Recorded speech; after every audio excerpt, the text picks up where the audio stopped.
Welcome to coastal South Carolina. As promised, I want to show you how I built my flounder gigging light. Look at the parts before we talk about building it. There's an aluminum L plate. There's a heat sink attached to it from the back. There's a U-bracket that holds it to the post. There is a 25-foot 18-gauge just lamp wire that I'm using to run it. The LED lamp that's inside. If you'll notice around the edge there's a 5mm thick piece of aluminum that I cut the center out of. This provides a dam that holds the epoxy that encapsulates the LED bulb that keeps it from being affected by salt water that you dip it in. Those are the parts that we're going to work on building. I went to the junkyard and got some angle iron, actually aluminum. It's 5mm thick, 3 inches by 2 inches. Seems to work real well for the back of the LED. Previously on the first light I had some 2-inch thin aluminum heat sink. I don't have enough of that anymore, so I'm using something a little smaller. Has 1-inch fins that I'm going to attach to the back using the stainless steel screws that you're going to need to get. To do that, you're going to need some thermal paste.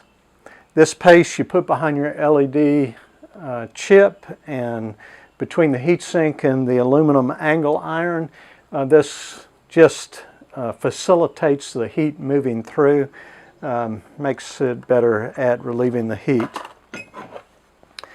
To the top of the angle iron, what I did was at the junkyard I just got some aluminum tubing and I cut the top out of it, and that's what I made my bracket to hold the light to the pole.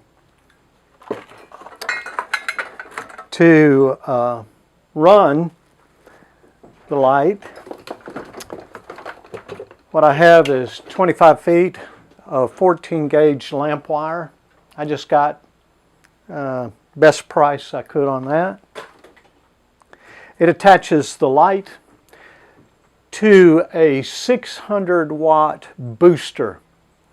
What this does is it boosts the 12 volts from your battery up to 40 volts at 3 amps, and that seems to be the sweet spot for a 100-watt LED. If you get that sweet spot, your 100-watt LED will put out somewhere between 7,000 and 9,000 lumen. Makes it really bright. To the angle iron I put the dam I showed you earlier. And what I did is I filled that with Park's Super Glaze. It is a supposedly crystal clear epoxy that's ultra glossy. Light shines through it really well. You'll measure out the 2 components into a cup, mix them and pour them in, and then let it harden over your LED. Those are all the components you'll need, other than I think I didn't mention that you're going to need just a simple digital multimeter. This is so that you can set the volts and the amperage on the booster. With those components, I think it's a pretty simple build. What I'm going to do is let you see just my cutting, putting together the various parts so that you get a better understanding of how it's done.